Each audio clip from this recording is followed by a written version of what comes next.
I think I have to do this in under 12 minutes, so this is going to be interesting. You see by the video, I am going to be talking about my experience with Aspergers, and I'm technically not diagnosed, and here's why. Because my psychiatrist, because 2 years ago, the DSM-5 took out Asperger's as an official diagnosis, and now it's all under autism spectrum disorder, and there is no longer any Asperger's. Well, the psychiatrist I went to, I just named him off all my symptoms, and he told me that I had Asperger's, and 2 or 3 years ago, he would have definitely diagnosed me. But because of the effect that the label of ASD, autism spectrum disorder, because there is no difference between high functioning and low functioning, that he did not want to diagnose me because of the negative effect that it would have on my life. So, I am officially only diagnosed with ADHD, chronic depression, and generalized anxiety. And I will talk about my earliest moments where it was pretty much a red flag for Asperger's to my understanding, and continue. And this might be a 2-part video, and I might have to film it another day, but I'm going to do what I can in 11 minutes. And I got that information about me technically being not diagnosed, but being told that I would have been diagnosed if it was still a diagnosis, and he didn't want to negatively affect my life. So, the earliest my mother has said of a symptom is when I would get upset and have a meltdown. And typically meltdowns, I don't remember what's happened or what I've said, that I would headbutt and beat my head into things when I was upset. And for a while, I stopped. I didn't, because I knew it was bad and it was hard to cover up, and I covered up everything. The way I would cut before, which I don't even think about cutting now, it's very involuntary. It has gotten worse, especially recently. I cannot control when I beat my head or have a meltdown. And usually meltdowns, I'm not mad at anybody, although it will show aggression outwardly. Mostly it's because I want to be alone and I'm mad at myself. And I'm typically more mad at myself, and I typically have more meltdowns caused by not understanding something. I don't understand what you said. I don't understand why you're upset with me, because it takes me a while to understand when someone is upset, so I don't know when I'm aggravating you, if that makes any sense. It takes until you're yelling at me and being really, really loud and getting in my face and threatening stuff that I even know that you're upset with me. So typically I will ask somebody if something's wrong with them when there's nothing wrong, because I am trying to figure out emotions better. So if someone is upset with me and I don't understand why, I don't understand why plans have changed or something like that, I will have a meltdown. And the meltdown is a lot of crying and a lot of self-hate usually, and if it gets really bad, I won't remember what's happened, and there's a lot of self-injury.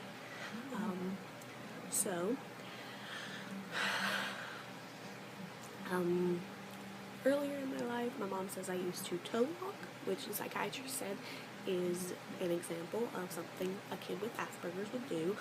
Even now, I do not walk heel-toe, I walk toe-heel. And sometimes I don't fully step down with my heel and I just walk with my toes. I really never thought of something weird about it until someone told me that you're supposed to walk heel-toe, or when I heard people talking about heel-toe all the time, and I was like, and I watched the way I walked, and I didn't walk like that, and I didn't understand why. I'm very fidgety. Again, I have ADHD, chronic depression, so I'm so forgetful. I am so ADHD. It hurts. And there's people telling me for a long time that I grew out of ADHD and I didn't have it anymore. And I'm like, no. No. My life would be 110% easier if I didn't have ADHD. So, I mean, there's that. Ooh, I have 5 more minutes. I'm going to try and talk a little bit more and more precisely, because another symptom is that people have a hard time understanding me.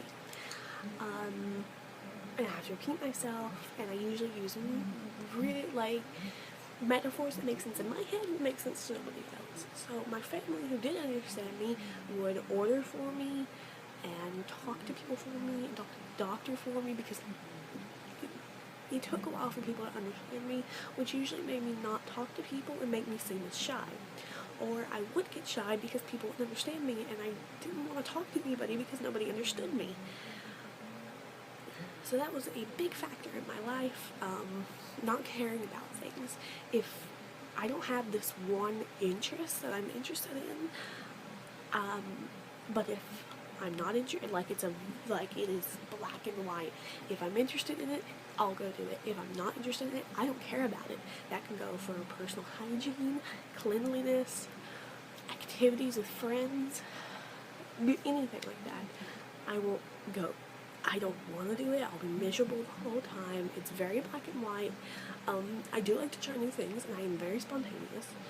So that is something. I am very against change most of the time. There was this wooded area somewhat near my house when you're about to go into town, because I live in the middle of nowhere. When you're about to go in the middle of town, there's this big wooded area, and somebody cut it all down one day, or over a course of weeks.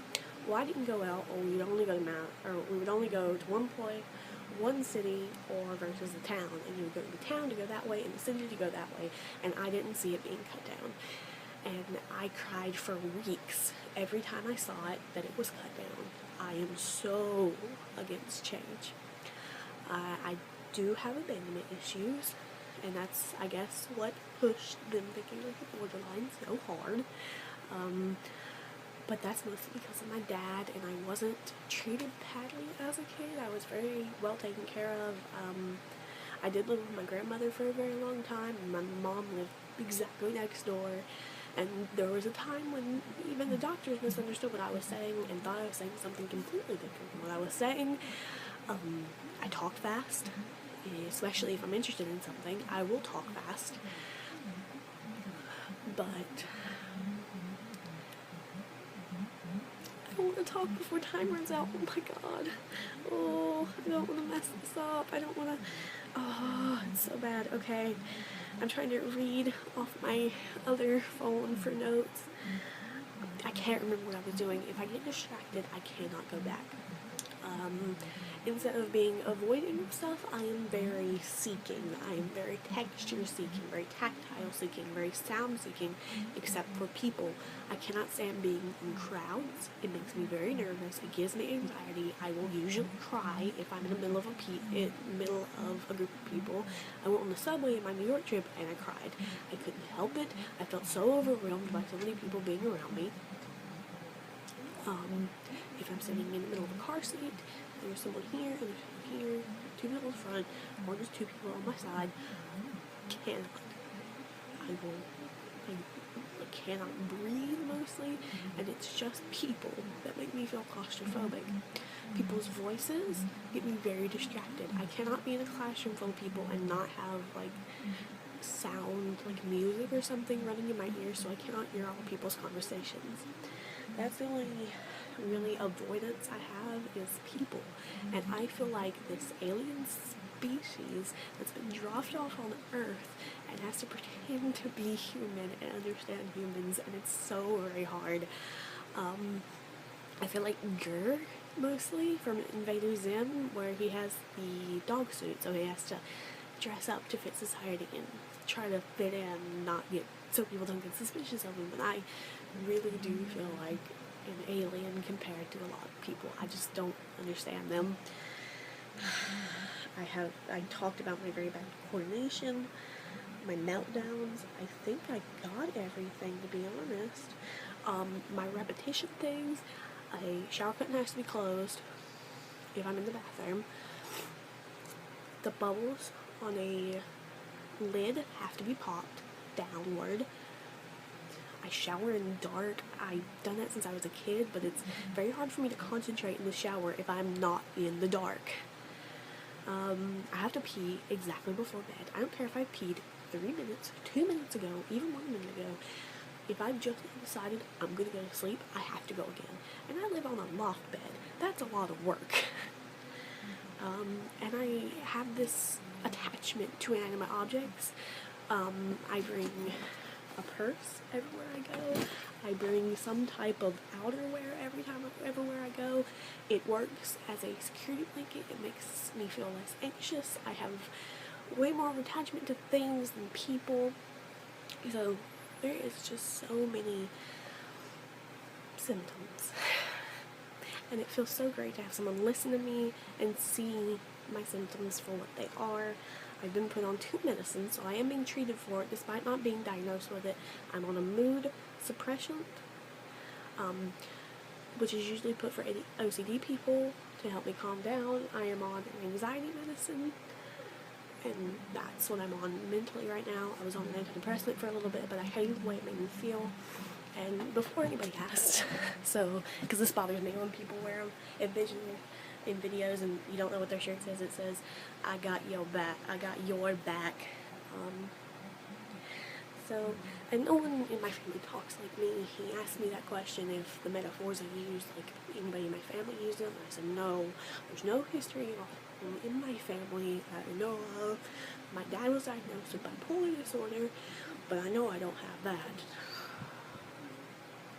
So yeah, I felt like I would get this out here, and I'm probably gonna put it on my Instagram description now, because it will be out here and it's completely explained to its fullest for now. It's been 12 minutes, so deleting 2 things did help me in how long this could be. I don't want to forget anything. Ooh. Also, I skip over words when I'm reading and writing. Like, it can be important words, like mom is the subject of the sentence, and I leave mom out. Oh, and an update, I've started gauging my ears. These are at a 10, and these are probably at a 16. So, yeah. Oh, I'm so relieved, because I tried a few minutes ago, and it did not work. You want to see my loft bed? Yeah, loft bed. So yeah, I've got another video planned. I plan on doing the gender tag.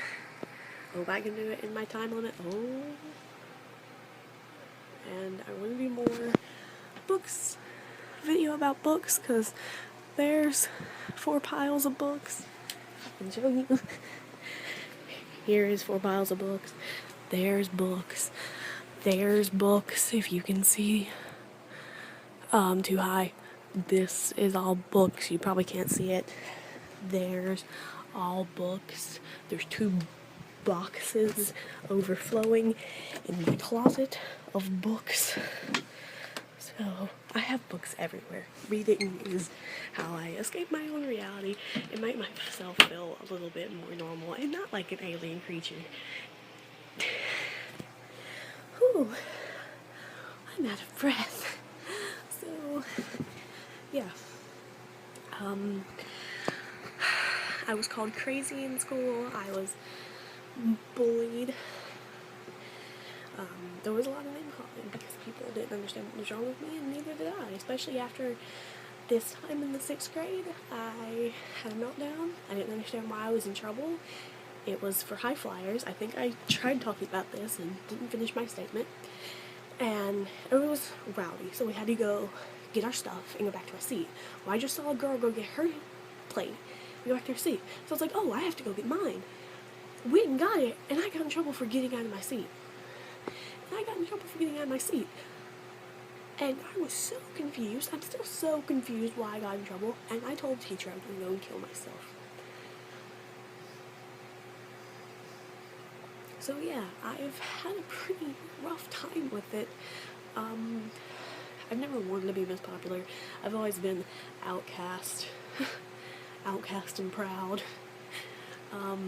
But yeah, I want to share my experience.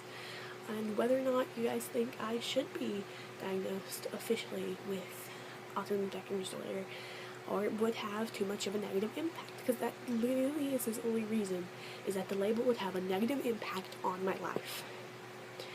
So, but 2-3 years ago, he would have diagnosed me for Aspergers, so I do have it. I would be diagnosed right now. I'm being treated for it.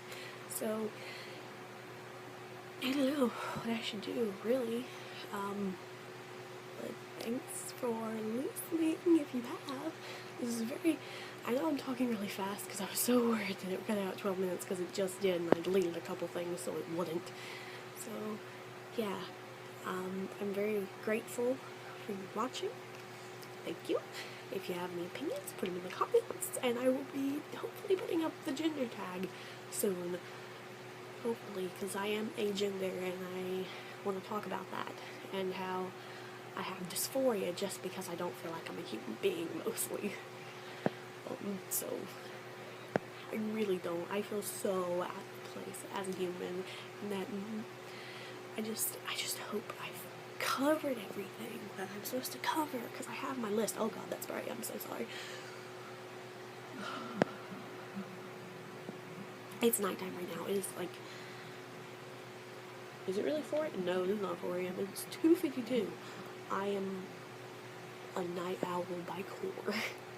I feel so much better at night, so this is why I'm so hyperactive, even though I got up at 9, I think 9:45 is when I got up.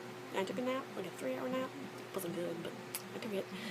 So yeah, I'm way more active at night, as you can tell. So yeah. I'm so happy I finally made this video talking about it, because I think it's been a week since I went, and I've been wanting to make a video ever since. Yeah. Also, look at that Mad Hatter poster, with that Alice in Wonderland poster, but it's really creepy, and Blacklight activated, and Wonderland Avenue, and that is something I'm completely obsessed with, is Alice in Wonderland. I love Alice in Wonderland everything. I have this Alice in Wonderland thing up there that I got for free because they couldn't find the bottom of it. That's something, and I'm actually rereading it right now. I guess I do have something I'm super duper always going to be interested in. Yeah, because I read it when I was a kid. I've watched all the movies 3, 4, 5 times. So I guess that's my one really big interest. I guess that's it. Thanks. And when I finish the Mortal Instruments series, I will definitely talk about that. I've got the 6th book finally, so I will make an amateur book review about that. Oh, I love books too. I guess reading in general, it just makes me feel a little bit more normal. I usually put myself in the place of the character and live vicariously through them. Because reality, I play pretend in my mind. I've had imaginary friends, and they've been better to me than real friends sometimes. I'm sorry. I still love you guys for being my friend and not calling me crazy. So yeah, I have high functioning autism, and I'm not ashamed to say it, and I'm not afraid of what anybody has to say to me that I don't, because I would be diagnosed, but it's not a diagnosis, and it doesn't want to negatively impact my life. I also tend to repeat myself, like, a lot. So, yeah, thanks. Bye. When I don't understand people's feelings, I also tend to be very insensitive. Oh, I'm on my loft bed now, so ceiling. So I don't understand what they're going through, and I just don't think about what they're going through, typically, and I get in a lot of trouble for it, and I try to understand people's feelings better and where they're coming from, but I tend to think of things in a more logical standpoint with other people's feelings, so I think of things like, well, shouldn't you have seen this coming? So that's another thing, is being very insensitive and not caring, and yeah, so, and bye from me and Skelly.